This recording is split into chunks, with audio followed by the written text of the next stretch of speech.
It's truly a blessed opportunity to be here today. I mean, the honor and to be asked to come and speak about something that is I'm very passionate about. Sorry, I just have to set a timer, so I'm going to end up talking forever. This is something I'm very passionate about. When I started my journey 7 years ago, I had no idea what I was getting into. I got into it for altruistic reasons, was going to change the world, never really realizing that what I was really going to do was going to change myself. And there have been a lot along the journey that have helped me. I couldn't have done it alone. Early on there was Rochelle and Joanne that were part of it. Mary Ann as well was part of the beginning of the farm. Also Tom's been there to help out a lot. And most importantly Jessica, who through all those years and the times when I wanted to give up and throw in the towel, she was always there to supporting me. And always asking the question, do you believe you're living a purpose-driven life? Do you believe that this is what you are meant to do?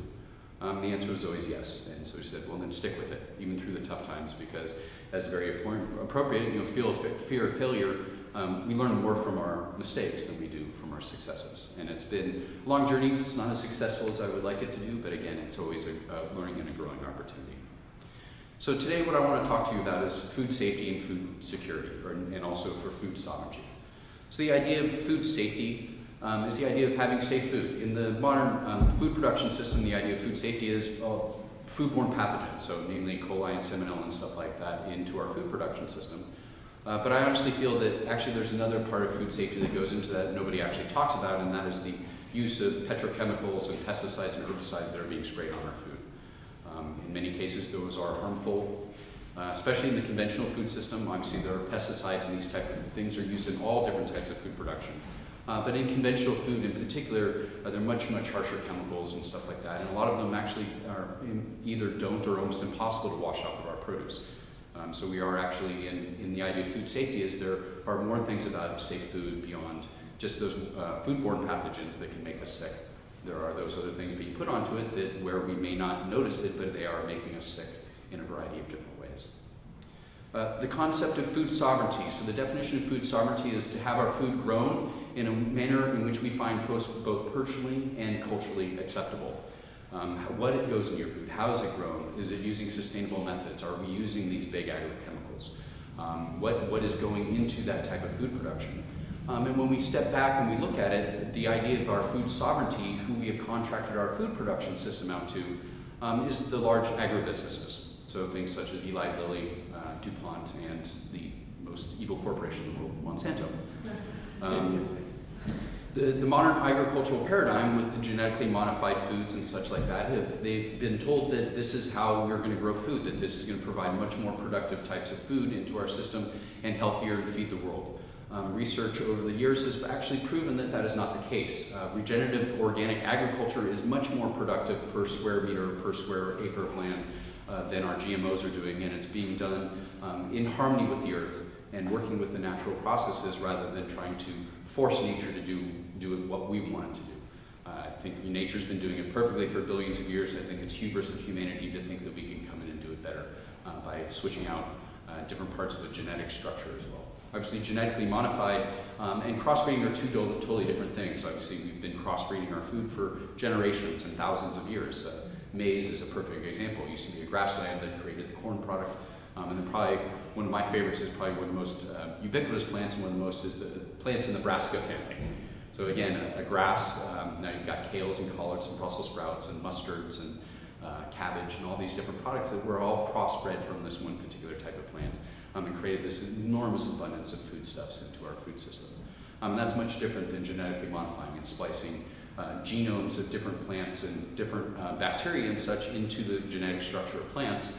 And most of the genetic modifying of our food has been done so that it can be resistant and tolerant to petrochemicals, in particular glyphosate, which is the Roundup, is the main ingredient in Roundup. That, in my opinion, has been one of the most tragic things that has happened in our food production system. And going forward, we'll look back, I think, in these days and wonder why we allowed our food sovereignty, the way that our food is grown, to be controlled by the large petrochemical companies in this case.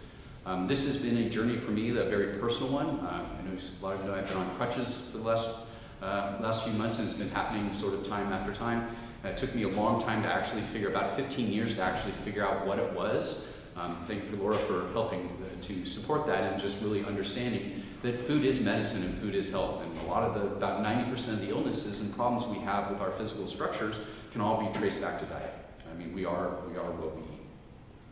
I found out that through a little bit of testing and stuff that I do have a gluten sensitivity. If I do eat certain gluten type products, I get rheumatoid arthritis and multiple sclerosis type symptoms. So I have an autoimmune type of reaction to eating these type of foodstuffs.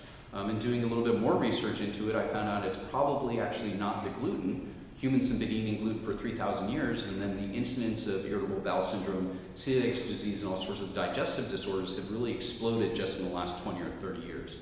Again, correlation is not necessarily causation, but if you look at the amount of glyphosate or Roundup being used in our food production system and the incidence of these type of digestive disorders, there's almost a straight line thing.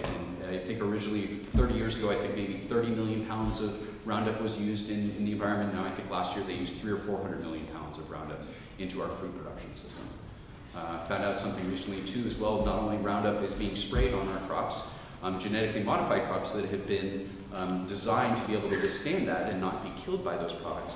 But also found out that almost all grain crops, all conventional grain crops in the United States are sprayed with Roundup right before harvest, just as a general agricultural practice. They do it because it desiccates the plants, dries them out, increases yields, and lessens wear and tear on the farming equipment. So therefore it is more profitable for them to do so. So just as general practice, almost every piece of bread that you eat that is conventional is contaminated with Roundup. They've been doing more and more studies. Almost all of our cereal products are contaminated with Roundup and glyphosate and stuff, so almost it's ubiquitous in our environment. They've even found that organic wine grown in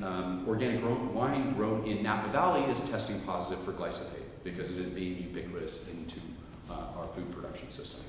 Something else I found out too, again, because Roundup is approved for food production systems, also as a general practice, they use Roundup to separate the wheat from the chaff as a lubricant to take the actual seeds out of that material. So not only are you getting it sprayed on it, but they're actually soaking the seeds of the wheat into the actual product. Roundup does not wash off. You cannot wash off this contamination. It is there in our food system. So if anything, eat organic bread in most cases, or any sort of grain crops. It's not just bread, but it's also oats, rye, wheat, and barley and other types of products as well. One of the catchphrases we use with the farm is, who's your farmer? Because again, we're trying to, part of that mission of trying to raise awareness is really understanding where our food comes from. We've contracted all these other parts of our aspects of our lives, our banking, our lawyers, our dentists, our doctors, professionals in these type of industries who have spent time and years developing those skills such that they have a specialty which we don't have ourselves, which they can help us help ourselves. But we've sort of gotten away from the idea of who our farmer is. Again, I ask this question all the time. It's like, who's your farmer? I say, oh, Safeway or Whole Foods or something of that nature. Really not realizing where our food comes from. You've got to trace it back to the original, and the idea of food sovereignty is in contracting, at least for the last 30 years, our food production system out to these large chemical companies as well. Let's see. Another thing with a lot of our food production system here, not only necessarily with GMOs and stuff, but our modern agricultural paradigm, most of the costs are hidden. The cost, one of the goals with Ouroboros and the aquaponic food is we're trying to get to the true cost of food. With our type of methodology, there's no environmental degradation whatsoever. Nothing leaves the farm except for food and produce going to market. We're not dumping anything into the local environment whatsoever. We're not contaminating in any way. And in most of our food production system, most of the costs are hidden. A perfect example is the Chesapeake Bay out in Virginia. Used to have a thriving oyster industry. That oyster industry was completely decimated through the agricultural runoff coming from the farms upstream from them, and such that it wiped it out. The government, last I heard, is expecting it's going to cost about $10 billion to clean up the Chesapeake Bay. And who's paying for that? Are the chemical companies paying for it? Are the farmers that are using that paying for it? No, we as the taxpayers are paying that. So a lot of the costs associated in our food production system are being pushed off, not onto the consumer, but onto the general taxpayer. Such that if you were to actually pay what that actual cost of that food was, a head of lettuce in the grocery store should cost you probably $10 to $12 when you account for all the environmental degradation that's happening to it. Thankfully, a lot of these methodologies are changing as well. And that's one of just the cases, and again, with the glyphosate stuff and the ubiquitous of it in our food production system and in our environment as well. Thankfully, this is all changing. A little scary part there, but some of the good news as well. Thankfully, things are changing. People are starting to wake up. They're starting to realize where their food comes. They're starting to ask those questions. They're like, who is my farmer? How is my food being grown? Is it being grown sustainably? Is it being grown in a way that I find personally and culturally acceptable? And when people really start delving into it, they realize that the answer is no, but there are solutions that you can to this problem. One of them is supporting your local farmer, going to the farmer's marketplace, sort of kicking the tires, talking to the farmer, talking to them and saying, hey, where's your food grown? How is it grown? What goes into that food production system? Are you organic? Are you using any sort of sprays and this type of thing? So it gives you the power of knowledge. A lot of things have been hidden. Again, there's been a strong movement by industry to keep labeling and such of those natures out of our things. Say it's too confusing, it's going to be too expensive. And no, they just want to keep things hidden from us, because otherwise when people start realizing what's going in their food production system, they're going to actually start making different choices. So these things are changing. Again, this is great. We've got this wonderful here right every Sunday. I don't have any produce with us today, we bring it from time to time. But we also have the farmers market out here, and most of the producers there are organic, so you can support your local farmers as well. Reducing food miles, reducing environmental pollution and environmental degradation that is happening with a lot of these conventional methodologies as well. So there are solutions out there, and you can change the world by your dollar. I thought you can change the world by your dollar and how you spend your money. If organics is starting to get more and more popular. I think last year they captured about 2% of the market share. Still just almost a tiny fraction of the entire food market, but it is such that a lot of these larger conventional are starting to get a little bit worried, because people are realizing what goes into their food production systems. One of the great things recently too, there was just a study that came out recently. They found that people who eat organic food have a 25% less chance of getting cancer. So they've actually now proven this scientifically, that by eating organic food, you have a less chance of getting cancer, because most of our conventional food systems are contaminated.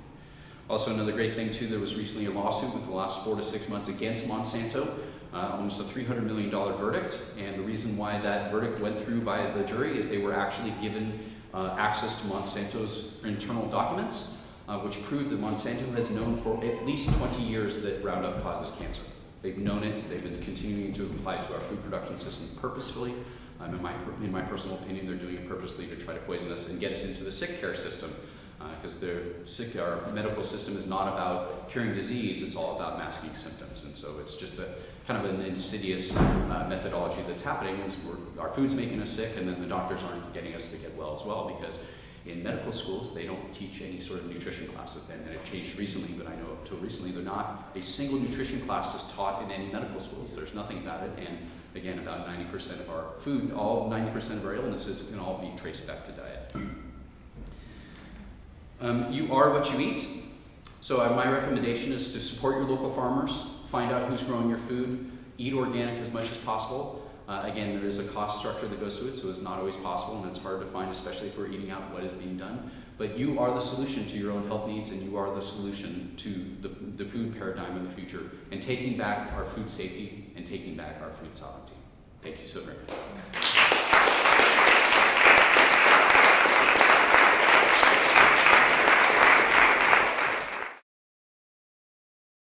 For more information about the Metaphysical Church of Enlightenment or the Rodin Foundation, please go to our website at www.rodin.org.